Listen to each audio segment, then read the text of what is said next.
E aí, meu amigo, minha amiga, seja bem-vindo ao nosso Papo de Sacristia. Meu nome é Marcos e com os meus amigos. O Bruno, Opa, tamo aí de novo. nosso de volta, né? Agora estiloso. É. Não, mas a outra camisa era bonita, pô. Ah, Camisa mas não, olha é. isso, por favor. Respeita a instituição. O cara veio direto do trabalho, veio com o uniforme de serviço. Tá trabalhando muito, Por né? favor. Lá na TV Horizonte a gente trabalha, Rádio Tava Amaro. com cara de acabado. Tem gente que trabalha só, vou pro Espírito Santo, fica lá, entendeu? Não, entendeu? Quem é esse? Aí não, eu sei. Aí o Davi tem que ficar aqui, entendeu? Professor se esfolando pra ficar aqui, o cara. Cara, Tá reparado que. o cara é concursado, pô. Ele tá assim comigo, não, Rick, tô trabalhando demais. E eu só escutando barulho demais. Exato. Aí ele tirou uma foto na beira da praia e falei, né? É uma máfia também. Quando o Bruno, que vem uma vez a cada século, a exigência dele. O Davi não pode estar, senão ele não vem. É. Reparou? Verdade, é. Eu tô negociando meu passe aqui. Qual que é o Superman, né? Que você fala que você nunca viu o Superman. Não, o Homem-Aranha, sei lá. Nunca viu os dois no mesmo lugar ao mesmo Isso, tempo. também. Davi. Davi e Bruno é algo Será parecido. que eu assim. sou o Davi? E ano que vem vai piorar, que é eleição, né? Aí vai Vai. ser uma bagunça danada. Nós estamos aqui como o Padre Samuel Ah, uma alegria, uma honra. para partilhar e compartilhar a vida com você. Tem que honrar minhas horas trabalhadas, é claro, né? Porque senão, né? Padre ganha bem, né? Não, já que a gente tá falando de Semana Santa, Padre trabalha só na Semana Santa. Quem é né? você? Não, na semana que antecede Semana Santa também. Também. 2 semanas de trabalho e Esta é folga. rezão de folga. Maravilha. Natal, né? Tanto não é que eu tô aqui. Aí fica na TV Mas continua a Horizonte. apresentação aí. É. Mas enfim, o programa passado foi uma confusão de falar de Jesus, que é isso, que é aquilo. Polêmicas à vista. Assim, a ideia era chegar na vigília. É. Que é o assunto do nosso Por isso que papo dessa de vez nós hoje. somos mais espertos, porque a gente dividiu. Porque ano passado eu era trilho pascal, nós demos conta de sair da sexta-feira. Verdade. É. Mas ainda dá pra fazer um recapítulo ali, né? É. Tem um... Pode fazer Mas termine de apresentar isso aí, que você tá... Não, eu já lado do Bruno. apresentei, velho. Já? Já, ué. Socorro, Deus. Tá falando que esqueceu, olha só. Aí você vem aqui, você senta nessa mesa, a gente começa a esquecer dos Contaminou. termos, das É coisas. contagioso. Ó, Meu eu vou Deus. propor um negócio. A gente vai fazer o seguinte. A gente entra na igreja e a gente celebra ano A, ano B, ano C, os sinóticos. A gente pode fazer o seguinte. A gente vai falar de vigília esse ano, aí depois outro ano a gente fala da segunda-feira santa, depois da terça-feira santa. O único jeito que a gente vai dar conta é de falar da semana. Cada ano a gente fala de um dia. Verdade. Fica de Mas sugestão. só uma dúvida, assim, que eu sempre me questionei, antes da gente chegar na vigília. Falando aqui das comemorações da Semana Santa nas cidades pequenas, por que na quarta-feira tem o encontro de Jesus e Maria, e já com a cruz, e na quinta-feira é a instituição da Eucaristia? É uma boa pergunta. Vamos responder em duas perspectivas. Primeiro, há uma licença poética da parte das pessoas nesses movimentos paralitúrgicos, que são aqueles que não estão prescritos ali no missal, naquilo que é a Maria liturgia. Madalena, não é? Ou impressão... Não. Quarta-feira é o sermão do encontro. Não, do ponto de vista litúrgico mesmo. Não Maria Madalena, a mulher que Ah, se tá, colocou tá. aos pés de Jesus. Entendeu? Tem nada a ver com a Madalena. Já discutimos Voltando a isso, isso, né? Exatamente. Então, quarta-feira seria o dia, é o evangelho dela, inclusive. Então, tem essa liberdade. E a segunda perspectiva é que nunca o movimento litúrgico ele é totalmente assim, cronológico. Não segue uma cronologia, porque senão nós não celebraríamos aí, logo depois dos 40 dias de Jesus no deserto, o mistério da sua Páscoa, porque os 40 dias, não sei se você sabe, vou te escandalizar, tem muita gente que não sabe, né? Uma coisa não está ligada à outra, né? 40 dias Jesus passou no deserto, depois ele teve 3 anos de vida pública, mas a gente une uma coisa na outra, então a gente não tem... preocupação com isso, não, porque o litúrgico... Não, pera, como é- os 40 dias foram antes? Bem antes, não tem nada a ver uma coisa com a outra. Né? Ele não ficou 40 dias no deserto para ir para a cruz, não. Nós unimos uma coisa na outra, didaticamente falando, pedagogicamente falando, mas não tem uma ligação de uma coisa com a outra, não. Tá vendo? É o que eu falo. E aí, esse movimento natural da liturgia, pedagogicamente, tipo a Marina Silva, democraticamente, nós pedagogicamente falando, a gente coloca uma coisa aqui, outra ali, entendeu? Mas tá, pensando então no ponto de vista didático. Ah. Por que ele passou 40 dias no deserto e depois começou a vida pública, então? Porque ali, naquele momento, ele se solidariza à nossa condição de homens e mulheres submetidos às paixões e tentados. Tanto que, observe, sobretudo em Mateus, se eu não me engano, se fala que, ou Lucas, acho que é Lucas, é Lucas, fala que depois que Jesus foi tentado, o diabo se afasta para voltar em tempo oportuno. Que tempo oportuno é? O Getsemane. Então é isso. O tempo oportuno onde ele voltará a ser tentado na sua obediência ou não ao Pai é a noite no jardim. Aí tem todo o Evangelho de Lucas, 24 capítulos que separam o deserto até o Getsemane. 24 não, um pouco menos, né? Porque é 22, Lucas 22. Entendeu? Certo. Choca a gente, não choca? Rapaz. Choca. Eu sei que Mas choca. só o papo de sacristia Claro, porque esse aqui esclarece. é o melhor programa de inutilidades, Dico, de aprendimento, catequese da Igreja Católica. Você já compartilhou? Já compartilhou? Já curtiu? Já comentou? Vamos lá, né, pessoal? Quebra meu galho. Marqueteiro. Uma cara de galã. Assim. Não, ó. Olhar 43. Olhar 43. Compartilhe. Mas isso aí é um privilégio. Ele olhou no Petrino. espelho e falou assim, tá armado demais, deixa eu... As mazinhas vão dizer que tá bagunçado o cabelo dele. Né? Não. Isso também é uma tradição, né? Olha só, o cabelo dele também, desde que o mundo é sempre do mesmo jeito, né? Então, enfim. Mas Bora pra vigília, Marcos. Então beleza, vamos chegar na Vigília Pascal então. 4 horas lá de celebração. Pouco menos. 22 leituras. Aham. Todo mundo em pé, luz apagada. A Vigília Pascal é uma reconstituição litúrgica de toda a pedagogia de Deus, desde o momento da criação até a plenitude da salvação em Jesus Cristo. Estamos dizendo que é um supletivo. É um supletivo, isso mesmo. É a história de salvação numa única missa. Isso. E se pegar um desavisado, ele vai Baixar um saco. achar. Mas quando... Ou então a coisa mais bela do mundo. Não. Mas quando você medita naquilo que está sendo feito, assim, eu tô romântico com você. Que bom. Eu vou trazer o Davi aqui. Não teve nenhuma Falta tá fazendo não falta. teve nenhuma vigília pascal onde em algum momento eu não fosse assim às lágrimas. Ah, Não tem. sim. Não tem como. Porque as leituras elas vão sendo compostas de uma tal maneira, pensa, a leitura de Abraão, o pai que tem que sacrificar o filho, ou a leitura do cântico do Êxodo, quando diz, e o povo saiu cantando assim, né? Cantemos ao Senhor que fez brilhar a sua glória. Ou Oséias, quando fala de um Deus que nos ama apesar de nós. Ou quando você vai lá, eu vou tirar do vosso peito um coração de pedra. A composição vai sendo feita, as leituras, o salmo é quando a leitura. É lindo demais aquilo. Porque você entra na dor do coração de um Deus que não mede esforços para amar o seu povo e salvá-lo. Ao tempo onde ele mesmo se deixa rasgar na cruz. Então, assim, é muito bonito. A missa das Não, é missas, lindo. né? É lindo. Na verdade... Quando você, o início da missa, por exemplo, quando você vê o Ciro Pascal, né? Quando o padre... Hoje, né, a gente compra nessas lojas. Que eu não vou falar porque não patrocina a gente ainda. Eu falo pra vocês aqui, Aí, mas não patrocina Charles, ainda. só. Aproveita. Em breve. Mas quando se diz que o padre tem que rasgar o círio, dizendo, né? Alfa e ômega, princípio e fim, Cristo ontem, hoje e para sempre. Quer dizer, e aí você pega o cravo e finca ali é muito bonita essa ideia, né? De o mistério da paixão que ali se torna luz, né? Na vigília, né? Então... E o Exulta-te, para terminar, que eu acho que é a parte mais linda. Até anotei que depois nós vamos voltar a ele. Mas quando nessa parte do Exulta-te, né, fala, né, de admirável predileção do vosso amor, né, inestimables dilexio caritatis, né, aí diz, ut servum redimeres filium tradiste, que para resgatar o escravo entregaste o filho. Olha que bonito isso. Aí diz, ó certe necessarium ad peccatum, ó necessária a culpa de Adão. A igreja diz assim, diante disso que nós estamos vendo aqui, graças a Deus Adão pecou. Aí olha o que ela... Olha, Feliz culpa, né? ó Félix culpa. Olha só. Que nos mereceu tão grande Salvador. Aí diz que se não fosse esta noite, esta culpa, nem valeria a pena ter nascido.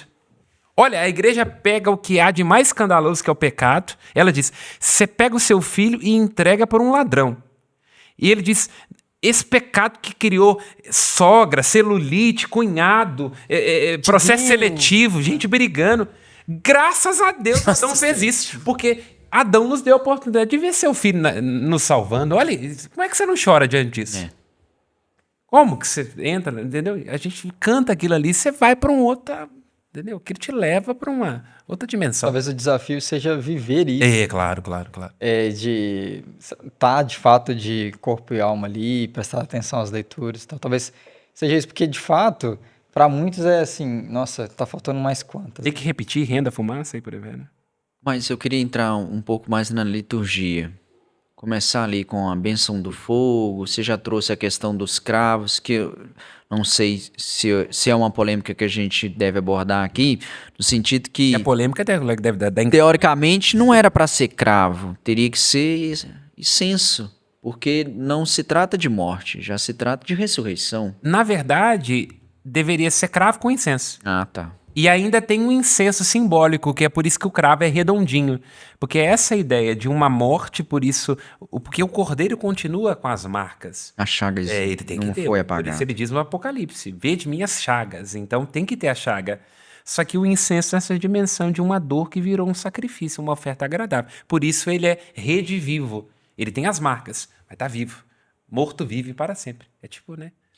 Entendeu? E eu queria trazer também a dicotomia de palavra e Eucaristia, no sentido assim, que quem não é batizado, o catecúmeno lá que não é batizado, não pode estar carregando a vela acesa. Exatamente.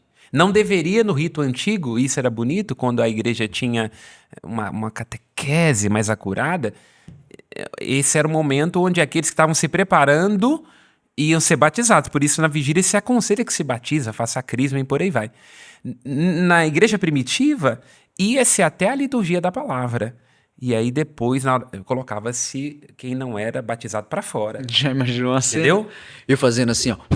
Entendeu? Para fora. Pra Porque fora. é essa a ideia. Ali naquele momento é para quem é batizado, para quem está unido a Cristo. É uma comunhão que ela é espiritual. Então colocava para fora. É bonito quando nós fazemos o processo catecumenal, e eu já pude participar, conduzindo o processo. É muito bonito quando você pede a pessoa para sair, ficar do lado de fora. É claro que a gente colocava numa cadeira para fora. E bonito, quando eu me ordenei diácono, eu tive a oportunidade de, como diácono, trazer a pessoa. Então, foi um dos primeiros batizados que eu fiz. É previsto no rito, você vai, atravessa a igreja, vai até a porta e pede a pessoa para entrar. Um dos momentos mais bonitos também do meu ministério. Logo ali, com semanas de diácono, pegaram alguém e trazer para dentro da igreja. É muito bonito o rito, né? E eu acredito também que, vamos dizer assim, na grande maioria dos católicos de BGE não tem noção dessa profundidade. Não tem mesmo. Infelizmente, né? Mas é uma profundidade que ganha uma atenção muito especial quando traz isso que você falou. Quando a chama também está viva em nós, quando a luz também. Porque se eu chego na vigília e eu sou uma chama apagada, ela não faz efeito nenhum. E a vigília tem que ser uma celebração, de fato, para quem está disponível para poder fazer, e vai muito do padre. Eu nunca tive a oportunidade, já indo para quase 4 anos de padre, de celebrar a vigília com a comunidade. Mas ali o padre, eu, quando tiver uma paróquia, não sei se vou ter um dia, né? Enfim, Deus é que sabe, a igreja também, mas eu vou falar assim, gente, pode dar um conselho para vocês? Vem na sexta, vem na quinta, vigília. Se não quiser, não vem, não. Não é dia de preceito, entendeu? Eu vou deixar isso claro. Porque ali tem que ser um momento onde a pessoa quer estar. Não dá pra você celebrar a vigília e ficar preocupado. O que vai fazer? Incenso pra lá, incenso pra cá. Tá demorando demais. Não, eu vou falar, deixar claro. Olha, aqui eu quero... Não pode ser um momento de desconforto, né? Não pode. Eu quero 80 pessoas que querem. Vou deixar isso muito claro. Não vem. Entendeu? Eu celebro uma missa a mais na Páscoa, se quiser, entendeu? Não é dia de preceito a vigília, preceito é a Páscoa. Aqui eu preciso de 80 pessoas que queiram experimentar isso. Porque senão não vai dar certo, não. Não dá certo. Porque você não vai entendendo o que está acontecendo ali, né? Porque na hora que as leituras estão acontecendo, o ideal é você fechar o olho, prestar atenção, ainda mais que está escuro a igreja, né? Uma penumbra, e se entrar no que está sendo dito ali. Tem que entrar naquilo, entende? A dor de Deus, a insistência, os profetas, os salmos, né? Enviai o vosso espírito e da terra toda a face 7 renovar, salmos. entendeu? Então você tem que 9 leituras. entendeu? Ou seja, para quem gosta Não de vai dar missa, certo. para quem gosta de missa, é uma embriaguez. É. Agora, para quem não Olha gosta, esse bêbado aqui. não, para quem não gosta, caiu no dia errado. Escolheu o dia errado da Semana Santa para ir. Eu tô dizendo que quando eu tiver uma paróquia, eu vou fazer questão de avisar.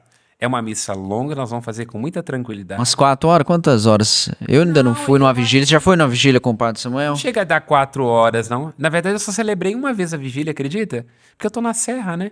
E aí, o padre Wagner, sempre com essa delicadeza, ele permite que os padres que estão no seu primeiro ano celebrem. Mas eu celebrei ali, né? A serra, nesse aspecto, é um pouco mais artificial, vamos dizer. Não tem comunidade, né? Então, eu nunca celebrei uma vigília numa comunidade como padre, não. Então, eu lembro pra mim com a cara assim, nossa, que dó dele. Mas nunca tive essa oportunidade. É uma das coisas como padre. Eu não sinto muita falta de ter povo, porque povo, né? É chato. Brincando, gente, eu deixei no saco. Um pouquinho. Mas uma coisa eu sinto falta. Ter a oportunidade um dia de celebrar uma Semana Santa numa paróquia. Não me chama como padre para Semana Santa, a comunidade que o padre não quer ir, que eu não vou, não. Eu tenho um compromisso. Tapa buraco você não quer. Não, mas Severino celebrar com a Cabragalho. sua comunidade. Entendeu? Mas você só tem com a sua comunidade com um caminho ao longo do ano. Exato, é isso que eu quero dizer. Assim, Isso. vou dar uma de Davi aqui, né? Você vai ter que tolerar 51 semanas para viver uma, então. Isso, exatamente. Não, mas o que eu quero dizer é o seguinte, que é uma das coisas que, é um dos momentos onde eu, como padre, sinto falta de não ter uma paróquia. Dom Valmor, Os outros por eu favor, né? administro, Ajuda aí. entendeu? Você pegou a indireta, né? Os outros eu administro, mas esse momento é um dos momentos onde eu mais sinto falta. Ou, por exemplo, não poder batizar crianças que são ali, que eu convivo com o pai, com a mãe durante a semana. Isso eu sinto falta enquanto padre. Mas na serra você pode fazer. Mas é sempre muito transeunte ali na serra, entendeu? Então eu batizo, igual eu batizei a filha dele, mas nós vamos encontrar, mais que a gente trabalha junto, mas, quer dizer, não é alguém que tem ali um vínculo, porque um padre tem que ter vínculo com a sua paróquia, né? Então é uma das coisas que eu... Acaba se tornando Mas é minha oferta. mais um evento Isso. propriamente dito do que uma pastoral, de um acompanhamento ali de alguém, de um casal que Isso. você viu crescendo. O que eu fiz desenvolvendo. intensamente como seminarista, há 4 anos como padre, eu não tenho oportunidade de fazer. Porque como seminarista eu vivenciei isso intensamente. Dentro das paróquias. Eu ia à casa das pessoas, constituir laços profundos, assim. Estagiário, né? Como padre, não tive ainda essa oportunidade. Mas, Senhor, entrego, porque eu sempre deixei claro para Dom Valmor, que eu sempre falei, olha, tinha 2 lugares que eu sempre pedi para não ir, Santuário São Tadeu e Serra da Piedade. A igreja me enviou, nos 2. Só sou padre nos 2. Eu falo isso com o Dom Valmor com muita liberdade, muita tranquilidade. Você tinha uma lista de entre 500 Só pra não. marcar. Você marcou 2 que eu não queria. Aí fui pra lá. E só sei ser padre nesses 2 lugares. Mas eu vou como uma oferta. Então Vou não tô passando falando barreiro como lá. modéstia, não. Mas desde o início, pra mim, ser padre num ambiente de câmera e de visibilidade sempre foi uma oferta. Então, assim como eu acho que o casamento deve ter aquele momento que você fala, meu Deus do céu, eu não sabia que era isso. Câmeras e visibilidade é esse lugar para mim. Eu oferto porque a igreja precisa. Porque eu entendo que com os meus talentos eu não posso enterrar. Mas a minha própria vontade, o dia, com todo respeito, puder chutar tudo isso, você pode ter certeza que eu não vou pensar 2 vezes. Mas sabe que você me fez lembrar a história do padre Ideobrando? Ele falando contigo. Samuel, você não quer ir não, mas você vai. É bom você já ir acostumando. Você vai ter que, na sua vida como sacerdote, fazer muita coisa que você não quer. Mas a visibilidade eu me enxergo como Pedro mesmo. Não é que eu seja uma pessoa humilde, não, gente. Nem isso, não. Eu tô falando questão de inteligência mesmo. Eu me vejo como Pedro. A comunicação no sentido da visibilidade, da projeção, da exposição, eu vejo Jesus dizendo para mim diariamente como Pedro. Alguém vai te tomar pela mão e te levar onde você não quer ir. O bastidor, a gestão, a articulação, tudo bem. Agora, a visibilidade, Eu faço porque eu estou unido ao mistério da cruz do Senhor. E o dia que alguém falar comigo assim, sai disso, é só fazer isso aqui, ó. Eu aceito na hora, porque eu não nasci para isso, não. Eu faço porque é o talento, né? Mas a hora que não puder estar mais... Se depender de mim, ele não sai, não. Enfim, mas volta aí para essa... Ele fica aqui famoso no Papo Sacristia e... Volta aí para Fica renegando as origens aí. Mas, enfim, a Vigília Pascal, além das 7 salmos, 9 leituras, ela é dividida em partes também? É dividida em partes, né? Com esse movimento pedagógico das leituras, cada uma delas muito bem compostas. Ela termina com o grande Halel, né? Que é o Salmo 118, que é dizendo, né? A igreja, no seu santo orgulho, dizendo a pedra que os predeiros rejeitaram tornou-se a pedra angular, né? Que é uma imagem que eu não sei se as pessoas têm clareza do que se trata. Quando nós vamos fazer uma construção, a gente tem, quando não tinha ainda concreto, colunas, e os engenheiros aí sabem disso melhor do que eu, você tinha que ter a chave de abóboda. Você pegava pedras, né, de tamanhos diferentes, lascava, e a pedra do meio, ela era nesse formato assim. Porque na hora que você esmaga essa pedra, ela sustenta tudo o resto.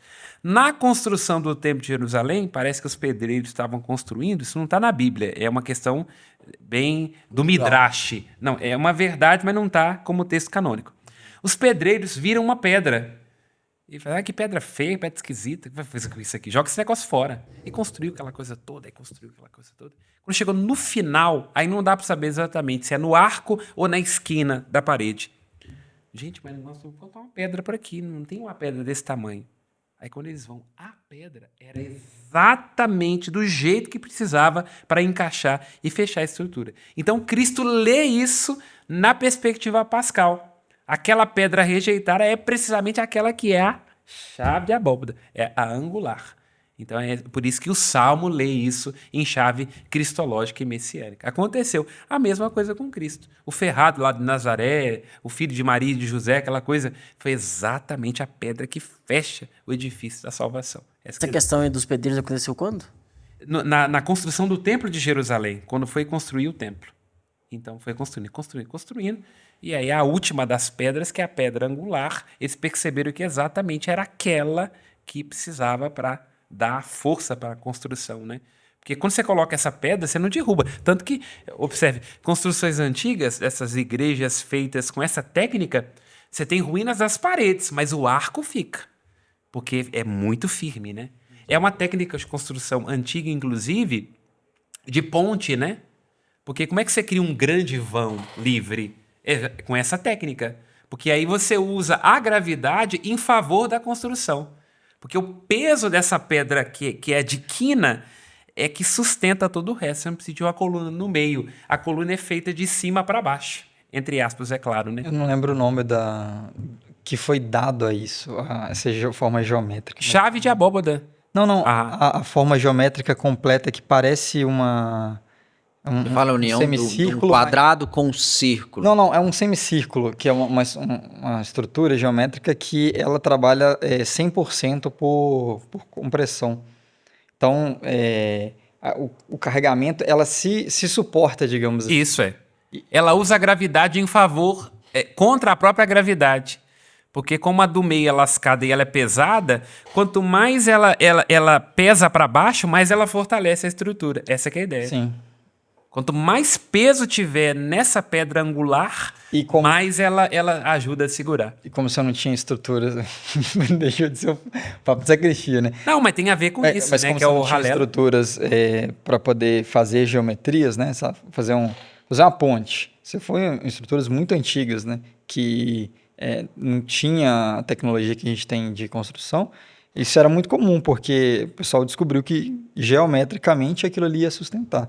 Então, pórticos em geral, isso não é um privilégio do Templo de Jerusalém. Pórticos Exato. em geral da época trabalhavam dessa forma. Que é uma grande descoberta da cultura medieval, inclusive. Mas Jesus se lê nessa perspectiva. Então, Jesus é essa pedra. E aí, o que a gente tem que entender? Que a vigília abre. Já pensaram como, por exemplo, quando a gente joga uma pedra na água e formam-se círculos concêntricos? A Páscoa é isso. No lugar que aquela pedra cai, dela decorre todo o ano litúrgico, toda a vida da igreja, os sacramentos e as graças. Essa é a ideia. Expandindo cada vez mais. Essa é a ideia. Então, o centro é isso, a Páscoa. Aí daí vem os sacramentos, vem o batismo, vem todas as missas, todas as graças dessa A pedra. própria liturgia da A liturgia da vigília. tem uma base batismal, né? Isso. Por isso É uma que toda essa... batismal. Então faz todo sentido você se emocionar, porque assim, como você já trouxe o histórico em outros episódios, da alegria de ver o batismo acontecendo. Então, nessa celebração, onde ela é a origem e a expansão de tudo isso, a coisa se conecta muito rápido Ah, muito rápido. no coração É, com a... muito rápido. Como é muito bonito naquela cena do filme A Paixão de Cristo, Mel Gibson, que aquela mulher que interpreta a Maria era judia. E ela, naquele momento, coloca uma cena, uma fala que não estava prevista no roteiro. Que é quando João entra correndo, né? Madalena entra correndo na casa, né? Onde Maria se encontra, ela toma um susto. Aí coloca-se nos lábios de Madalena a pergunta que a criança mais nova deve fazer ao pai na Páscoa. Por que essa noite é diferente das outras? A criança mais nova pergunta. O homem mais velho fala, porque antes éramos escravos, hoje já não somos mais. É o que Madalena pergunta para Maria, ela fala que essa noite é diferente, entende? Antes éramos escravos, hoje não somos mais. Então a vigília é isso, né? Você está atravessando no Antigo e no Novo Testamento essa liberdade, né? Essa libertação de tudo que nos escraviza, né? Então, de fato, é muito bonito. Você Aí- fala- Pode ir, Bruno, desculpa. Você falava de como que tem uma característica muito batismal, e aí o Padre Samuel vai falar disso. É, é bem interessante a gente pensar mesmo toda a história, né? O caminho, o itinerário que Deus vai conduzindo o povo, a partir quando a gente pensa nas leituras e desse caminho, e nos inserir também nele, né? Pensar como que foi o processo que Deus fez na minha vida. Ele fez isso aqui na história com essas pessoas que impactam em mim. Beleza, mas e na minha vida? Como é que foi esse processo? Porque hoje eu já sou batizado, então eu não vou lá para Padre Samuel me pegar pela mão na porta e entrar lá e poder celebrar a Páscoa, celebrar a ceia. Mas Deus fez isso comigo, na minha história, e quer continuar fazendo. Quer dizer, onde foi o primeiro amor, né? É bonito pensar nisso, né? Porque quando nós vemos os relatos pascais, que vão ser lidos assim à exaustão durante os 50 dias agora da Páscoa, é interessante porque cada um dos discípulos vai dizendo da sua experiência com Cristo. É Madalena dizendo da sua, é João dizendo da sua, é Pedro no lago Tiberíades, são os discípulos de Emaús. Então, durante 40 dias ele foi íntima e pessoalmente se encontrando com cada um dos seus discípulos e discípulas. Tanto que, pode observar, Encontra com todos? essa que é a ideia, de que cada um deles, claro que não está presente nos livros, mas a ideia que Lucas dá a entender no seu relato é que ele foi aparecendo a uma multidão de testemunhas, tipo a Madalena, as mulheres, entendeu? Imagina o que deve ter sido isso na vida dos discípulos, né? Porque foi pessoal, entende? Você vê no lago Tiberíades como que ele encontra com todos ali naquele momento, mas ele tem a delicadeza de ir a Pedro. Ele traz um peixezinho assado, né? Aí quando o povo chega com o peixe, ele já está com a brasa quente. Ele chama Pedro no canto. Pedro, Simão, Bar e Joana, tu me amas mais do que estes? Imagina isso.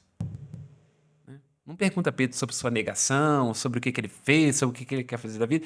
Você me ama mesmo? Primeiro me amou, né? Entendeu? Porque se você ama, o resto a gente resolve. E você imaginar que ele fez isso com Tomé, por exemplo, né? O trecho da ressurreição, quando Tomé vira e fala assim, não, se eu não colocar o dedo, não acredito não. Não acredito. E ele tem essa paciência de aparecer de novo uma semana depois, entendeu? Porque tem que ser no domingo, que o domingo é o dia por excelência de encontro com o Senhor. E ele fala a Tomé, coloca o dedo aqui. Não, não vou não. Agora você vai.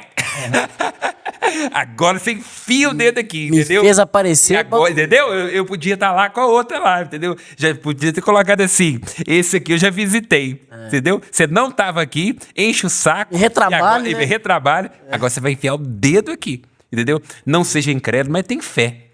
Aí, meu E ele Senhor e meu Deus, é que você acreditou porque você viu também.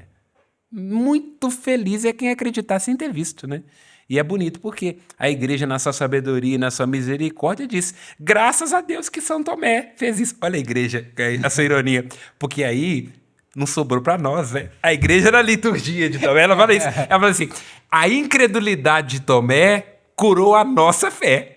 Porque se ele colocou, a gente fala assim: eu nunca teria feito isso. Entendeu? A ideia é que ele fala: Jesus, claro que não. Eu teria acreditado de primeira, entendeu? A gente debocha, inclusive. né, Olha, você vê, é bonito essa sutileza Como é de que liturgia Pedro da igreja, tava ali? entendeu? Porque ali naquele momento a gente tem a comunhão dos santos, né?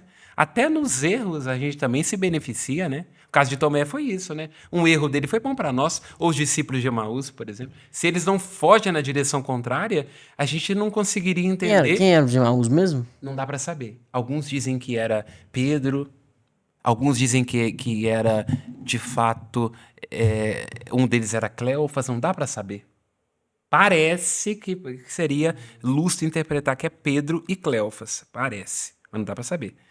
Exatamente. Mas o fato é que eles vão na direção oposta e ali o ressuscitado aparece no partir do pão. Então essa ideia de que o ressuscitado se mostra na Eucaristia, né? A gente reconhece ele na Eucaristia, no partir do pão. Você ia falar? Não, é porque, de fato, a visão da gente, ela não é precisa. Se a gente pudesse ter uma visão espiritual e ver as marcas do batismo, as marcas dos sacramentos, a gente teria uma dimensão muito maior, até mesmo como filho de Deus. E a gente não tem isso. A gente teria que ter, né, um terceiro olho, vamos chamar assim, para poder enxergar essas coisas. Assim como a gente, quando está diante da Eucaristia. Você olhar ali e falar: ali é Deus vivo.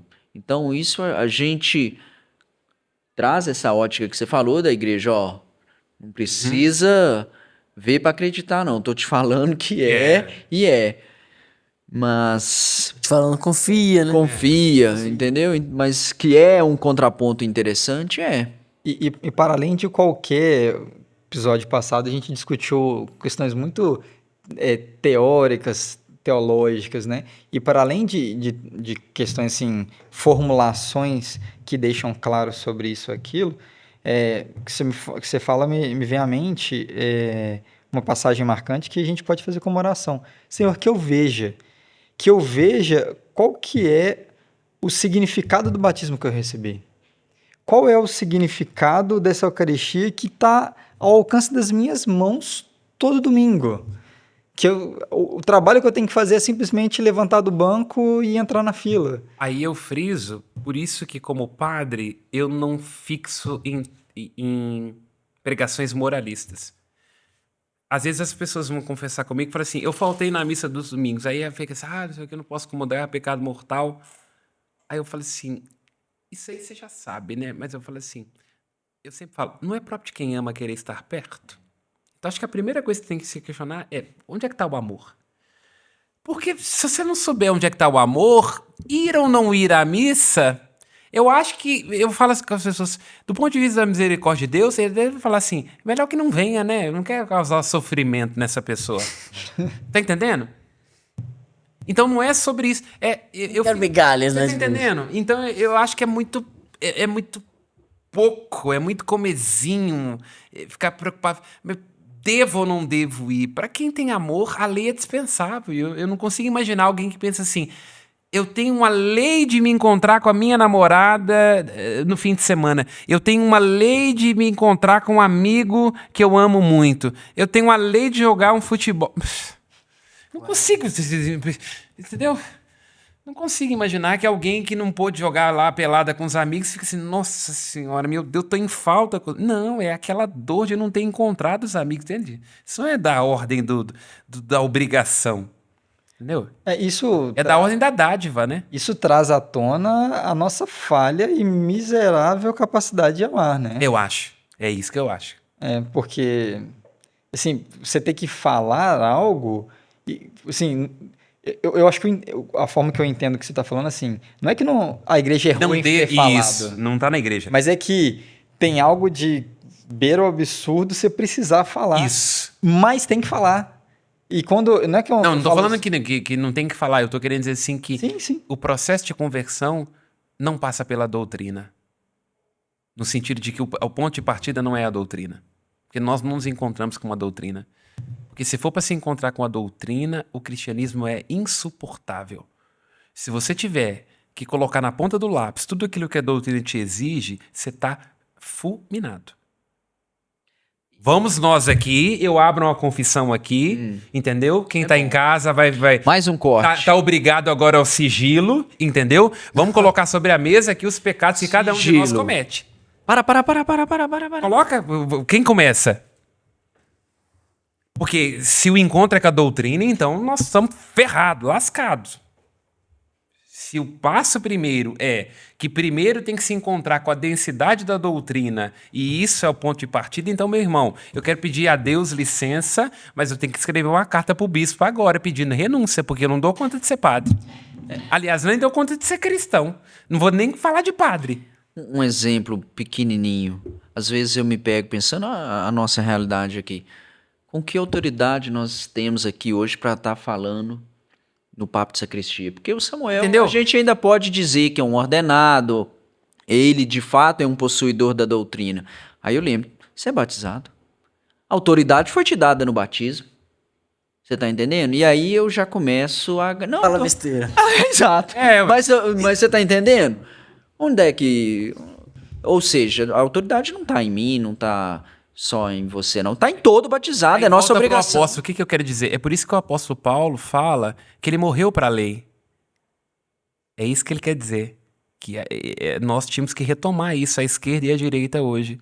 O que o apóstolo Paulo fala é que quem está na graça, a lei não tem mais poder sobre mim. Não é que o apóstolo Paulo está querendo dizer que a lei é ruim. O que ele quer dizer é que primeiro ele se encontrou com Cristo, agora ele cumpre a lei.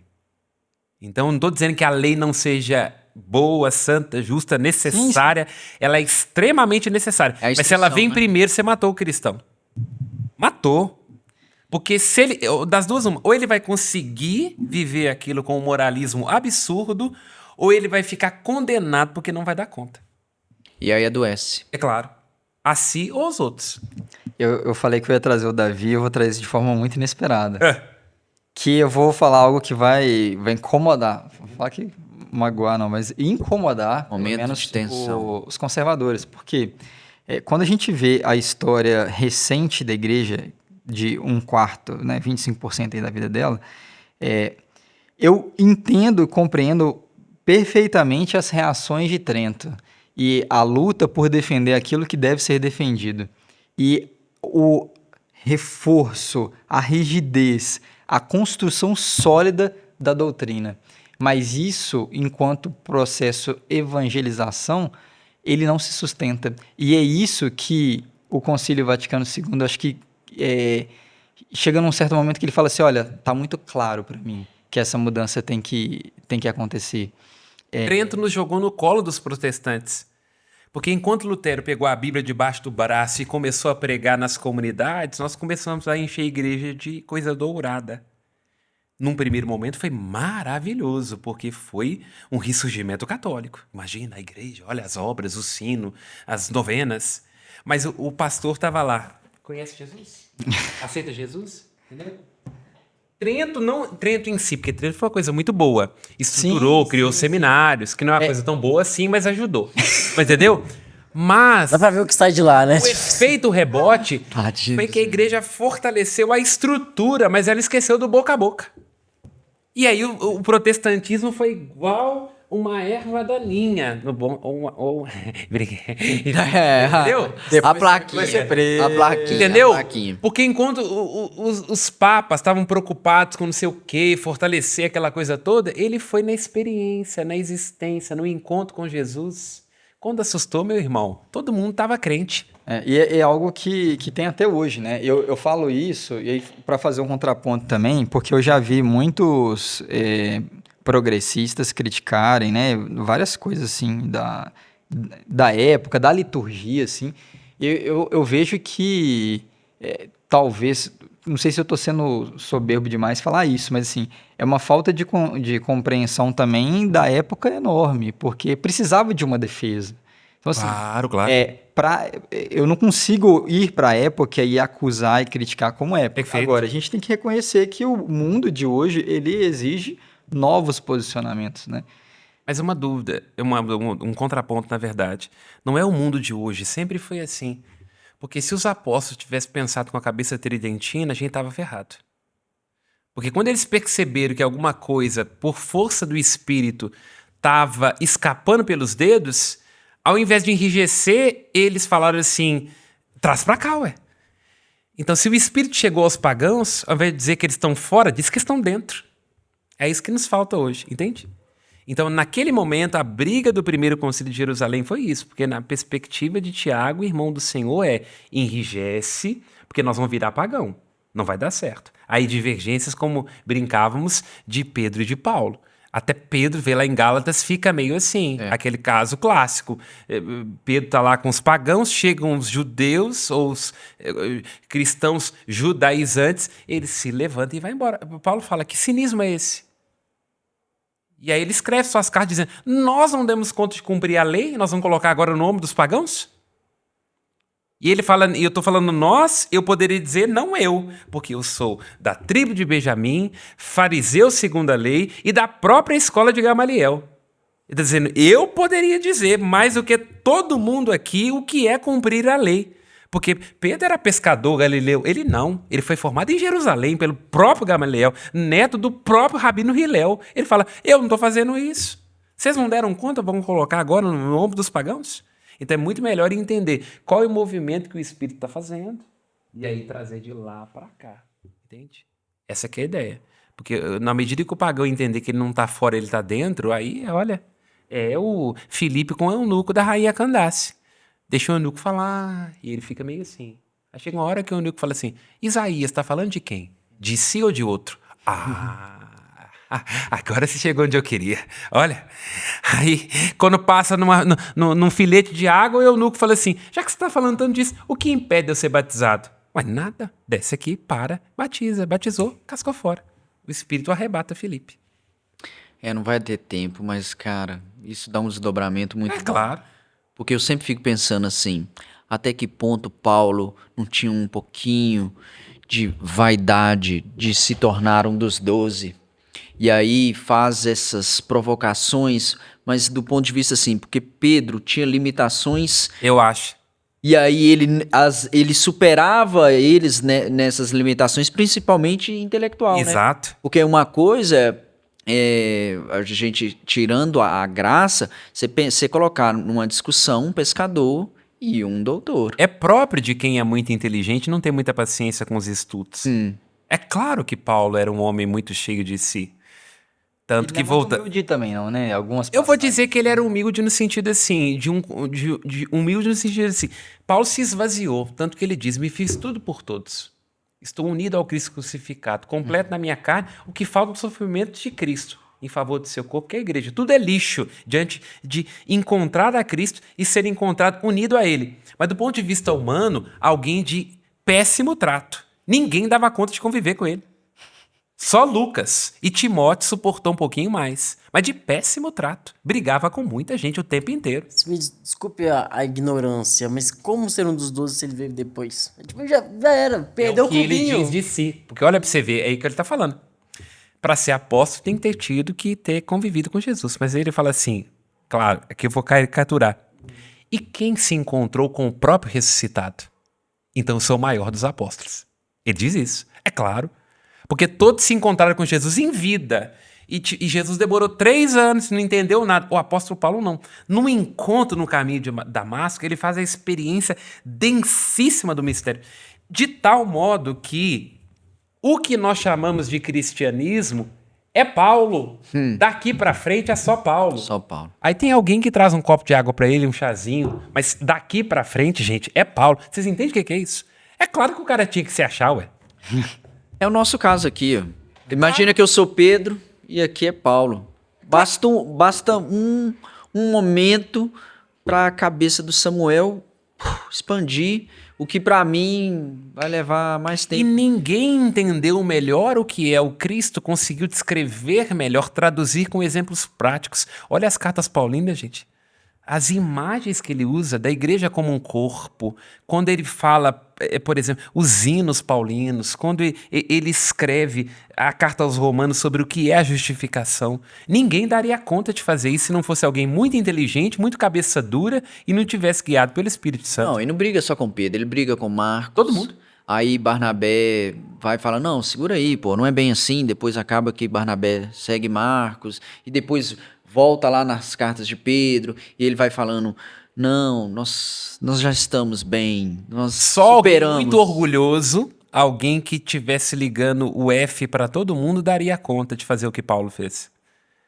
Porque ele cria briga com os apóstolos, ele cria briga com Barnabé, ele cria briga com os judeus, com os romanos, com os saduceus, com os fariseus. Só alguém pode dizer assim, eu sei o que eu estou fazendo, fica na sua que eu resolvo aqui, deixa pro pai. Daria conta disso. Porque qualquer pessoa pensaria, será que é? Cara, maluco, Entendeu? né? Eu tô falando isso aqui, ele era totalmente louco. Louco.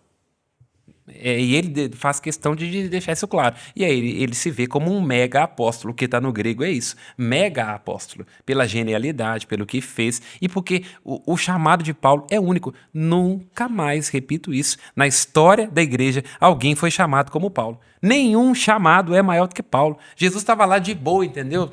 Voltou a tomar Heineken com o pai, que alegria, voltei para casa, nem vou te contar como é que tá lá embaixo. Aí ele desce e se encontra com o apóstolo. Eu preciso de você para anunciar o meu nome às nações. Nunca mais isso voltou a acontecer. Para de matar minha galera, Você tá depois vamos converter esse jogo, né? Entendeu? Para de matar minha galera, não, que é mais profundo ainda, porque me persegue. Então, Paulo não era pouca coisa. Vamos ter que fazer um programa sobre Vamos ele, ter com que certeza. desdobrar. Porque não era pouca coisa. Ele faz o CEO da empresa que estava lá de boa, dá um jeito de vir aparecer de novo e contratar ele pro time da empresa. E o dia de São Paulo? A conversão dele é no dia 25 de janeiro. 25 de janeiro. Mas tem São Pedro de São Paulo, daqui a Pronto, pouco. Aí. fechou. Sim. Então, de fato, e ninguém, por conta da sua unidade, né, falando, ninguém conseguiu traduzir melhor o que significa estar unido ao mistério da cruz do Cristo. Pronto, pra encerrar, então, e voltar pro tema. A vigília. E não, Não, ressuscitado, com Paulo. exatamente, mas vigília é Páscoa ou não é Páscoa? Vigília é Páscoa. Então, Noite amém? de alegria Ele verdadeira antecede a Páscoa. já é a Páscoa. Não, a a vigília já é Páscoa. A vigília é Páscoa. A vigília já é Páscoa. Porque a gente não celebra missa no sábado. Aham. A gente celebra uma vigília. Mas vigília não é sábado, Quando- vigília é madrugada do domingo. Não, mas então, você se prepara para ela. Aham. Quando termina as leituras, começa a missa. Não? Não. A vigília, já no momento do acendimento do fogo, já é Páscoa. Já é Páscoa. Porque a luz de Cristo está Já é Eu sou a Páscoa. luz do mundo. Entendeu? Então, a vigília, no exato momento onde começa a bênção do fogo, ali já é plenamente Páscoa. Ali nós estamos diante da única testemunha da ressurreição, a noite de alegria verdadeira, que encheu de paz o céu e a terra inteira. Amém, feliz Páscoa. Amém. Amém. Espero que você tenha gostado deste programa, que você possa curtir esse programa para poder ajudar a divulgar o trabalho. Deixa aqui embaixo nos comentários o tema do programa que você quer ouvir daqui para frente. Você quer que a gente fale de Paulo? Você quer que fale junto com Pedro para poder ver a divergência ou não, um programa separado para Paulo? Comenta aqui embaixo o que você achou, o que a gente pode fazer.